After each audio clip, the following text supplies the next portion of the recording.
श्रीशिवरुद्राष्टकम् नमामि समीशाननिर्वाणरूपं विभुं व्यापकं ब्रह्मवेदस्वरूपं निजं निर्गुणं निर्विकल्पं निरीहं चिदाकाशमाकाशवासं भजेऽहं निराकारमोङ्कारमूलं तुरीयं गिराज्ञानगोतीतमीशं गिरीशं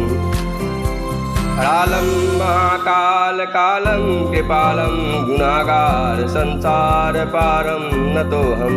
तुषाराद्रिशङ्कासगौरं गम्भीरं मनोभूतकोटिप्रभाश्रीशरीरं स्फुरन्मौलिकल्लोलिनी चारुगङ्गालसद्बालबालेन्दुकण्ठे भुजङ्गा चलत्कुण्डलं रोषनेत्रं विशालं प्रसन्नाननं नीलकण्ठं दयालं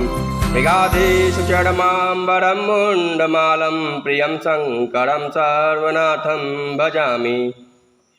प्रचण्डं प्रकृष्टं प्रगल्भं परेशम् अखण्डं अजं भानुकोटिप्रकाशं त्रयःशूलनिडमूलनमशूलपाणिं भजेऽहं भवानीपतिं भावगम्यं कलातीतकल्याणकल्पान्तकारी सदा सच्चिदानन्ददाता पुरारी चिदानन्दसन्दोहमोहापहारी प्रसीद प्रसीद प्रभो मन्मथारी न यावत् उमानाथ पादारविन्द्रं भजन्ति हलोके परे वा नराणां न तावत् सुखं शान्तिसन्तापनाशं प्रसीद प्रभो सर्वभूतादिवासं न जानामि योगं जपं नैव पूजां नतोऽहं सदा सर्वदा शम्भुतुभ्यं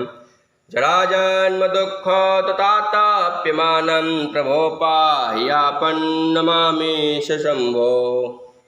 रुद्राष्टकमिदं प्रोक्तं विप्रेण हरतोष ये पठन्ति नरा भक्त्या तेषां शम्भो प्रसीदति। ॐ